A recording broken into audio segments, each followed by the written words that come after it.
प्रस्तुत एकांकी में हिंसा से अहिंसा, क्रूरता से दया की ओर जाने वाले ऐतिहासिक प्रसंग का उल्लेख किया गया है। इस पाठ में लेखक ने भारतीय वीरांगना द्वारा बदले की आग में हिंसा के मार्ग पर न चलकर अहिंसा के मार्ग को अपनाकर वास्तविक विजयी होने का सुंदर वर्णन किया है। यानी अहिंसा से हिंसा को समाप्त करने की आवश्यकता है। इसी उद्देश्य से आपके पाठ्यक्रम में इस पाठ को सम्मिलित किया गया है। पात्र परिचय: धनुर्जय बंकी का राजा, शुकदेई बंकी की रानी, खुर्दा का राजा, बंकी का सेनापति, खुर्दा का सेनापति। पुराने जमाने में उड़ीसा छोटे छोटे स्वतंत्र राज्यों में बटा हुआ था। बंकी और खुर्दा राज्यों की सीमा मिली हुई थी। सीमा संबंधी झगड़े कभी कभी लड़ाई का रूप धारण कर लेते थे। बंकी के राजा धनुर्जय बहुत ही वीर योद्धा थे। उन्होंने बहुत से युद्ध लड़े और जीते। उनकी ख्याति चारों ओर फैली हुई थी। उनकी रानी शुकदेई भी किसी तरह से कम न थी। वो भी एक बहादुर योद्धा थी। घुड़सवारी में तो वो माहिर थी ही। एक बार खुर्दा की सेना जबरदस्ती बंकी की सीमा के पास बसे कुछ गांवों में घुस गई।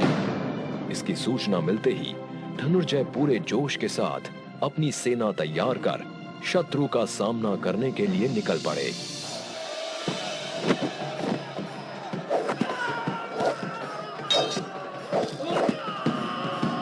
घमासान युद्ध हुआ। दिन भर लड़ाई चलती रही। बंकी के बहुत से सैनिक मारे गए। धनुर्जय डटकर शत्रु का सामना करते रहे, लेकिन अंत में वो शत्रु के हाथ पड़ गए और मारे गए। ये देखकर उनकी सेना हिम्मत हार गई और मैदान छोड़कर भाग गई। राजा की वीर गति की खबर सेनापति ने जल्दी ही रानी शुकदेई को दी। ये खबर सुनते ही रानी तड़पकर बोल उठी, शत्रु ने उन्हें घेर कर मार दिया, वरना राजा धनुर्जय जैसे वीर योद्धा को युद्ध में मार पाना किसी के बस की बात नहीं थी।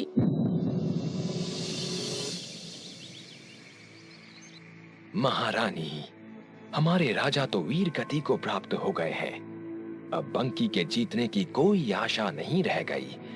अब तो एक ही रास्ता बचा है कि शत्रु से हार मानकर आत्मसमर्पण कर दें। मैं एक सच्ची शतरानी हूँ, शत्रु के सामने नहीं झुक सकती। ऐसा सोचना भी हमारे लिए शर्मनाक है। महारानी, हम डरपोक नहीं हैं, लेकिन हमारा राज्य बहुत छोटा है और सेना तो और भी छोटी। राजा के ना रहने से सेना का मनोबल टूट चुका है। खुर्दा की विशाल सेना से जीत पाना संभव नहीं है। राज्य का कुछ हिस्सा खुर्दा के राजा को देकर संधि कर लेने में ही समझदारी है। सेनापति जी, हम अपनी जमीन का एक टुकड़ा भी उन्हें नहीं देंगे। अगर आपको लड़ाई से डर लगता है तो अपने घर जाकर छिप जाइए। अगर कोई भी मेरे साथ युद्ध में चलने के लिए तैयार नहीं है, तब भी मैं अपने अधिकार के लिए युद्ध करूंगी। मैं एक औरत हूँ, लेकिन कमजोर नहीं। मैं अकेले ही ये लड़ाई लड़ूंगी। क्षमा करें महारानी जी, हम सब आपके साथ हैं। केवल वे लोग मेरे साथ चलें जिन्हें मृत्यु से डर न लगता हो। केवल वे लोग शस्त्र उठाएं जिन्हें अपने देश की स्वतंत्रता अपने प्राणों से अधिक प्यारी हो। केवल वे योद्धा चलें जिन्हें अपने देश के लिए मर मिटने में सोचना ना पड़े। प्रत्येक सिपाही अपने देश के लिए आखिरी सांस तक लड़ेगा। सेनापति जी, जल्दी से कूच करने की तैयारी कीजिए। जो आज्ञा महारानी। बंकी के वीर सिपाहियों, आपके वीर राजा ने मातृभूमि की रक्षा के लिए अपने प्राणों की आहुति दे दी। ऐसे में हमारा कर्तव्य है कि देश की प्रतिष्ठा के लिए हम अपने प्राणों को दांव पर लगा दें। खुर्दा का राजा अपनी जीत का समारोह मना रहा था। तभी राजा को सूचना मिली, महाराज, बंकी की रानी ने आक्रमण कर दिया है। असंभव! बंकी के राजा की मृत्यु के बाद तो रानी का मनोबल एकदम शून्य हो गया होगा। अरे, वो तो दुख और शोक के आंसू बहा रही होगी। फिर वो हमसे टक्कर लेने की इतनी हिम्मत कैसे कर सकती है? महाराज, लेकिन ये सच है कि रानी शुकदेई ने आक्रमण कर दिया है। तो जाओ, युद्ध की तैयारी करो। रानी को हराना हमारे बाएं हाथ का खेल है। जो आज्ञा महाराज।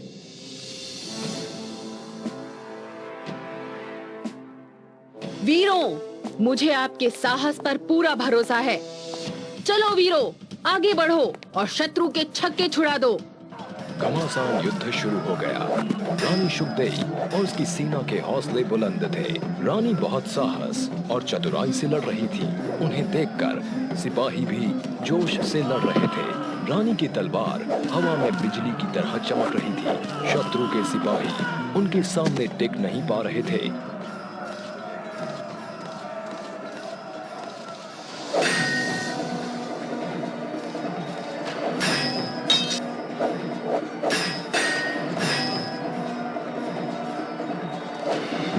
इतने में खुर्दा के सेनापति लड़ाई में मारे गए। सेना में खलबली मच गई।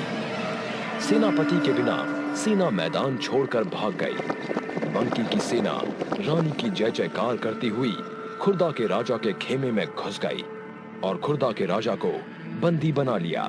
खुर्दा के राजा को बंदी बनाकर रानी शुकदेई के सामने लाया गया। चारों ओर से बंकी के सिपाहियों से घिरा बंधन में बंधा खुर्दा का राजा बंकी की रानी के सामने सिर झुकाए खड़ा था। उसे बहुत लज्जा आ रही थी। वो एक स्त्री के सामने बंदी बनकर खड़ा है। इस हालत में पहुंचने से तो रणभूमि में ही मारा जाता तो अच्छा था। अब रानी बदला अवश्य लेगी। राजा के हाथों और पैरों के बंधन खोल दिए जाएं। अब आप खुर्दा जा सकते हैं। बंकी का कोई वीर आपको नहीं रोकेगा और ना ही आपको नुकसान पहुंचाएगा। अब आप मुक्त हैं। रानी मृत्यु दंड के बदले न केवल जीवन दान दे रही है, बल्कि राज्य भी वापस कर रही है। आप स्वतंत्र हैं, अपने घर जा सकते हैं। महारानी, आप बहुत दयालु हैं।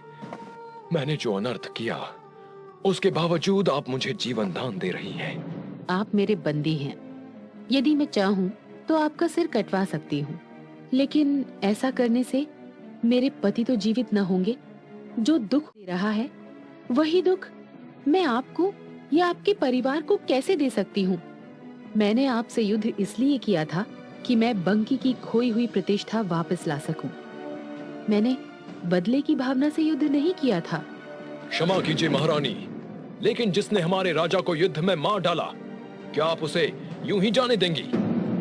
जो दुख मेरे लिए असहनीय है, वो दुख और दर्द किसी दूसरे को देकर मुझे सुख की अनुभूति कैसे हो सकती है?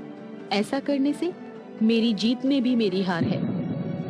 महारानी, आप महान हैं। आज आपने दोहरी विजय पाई है।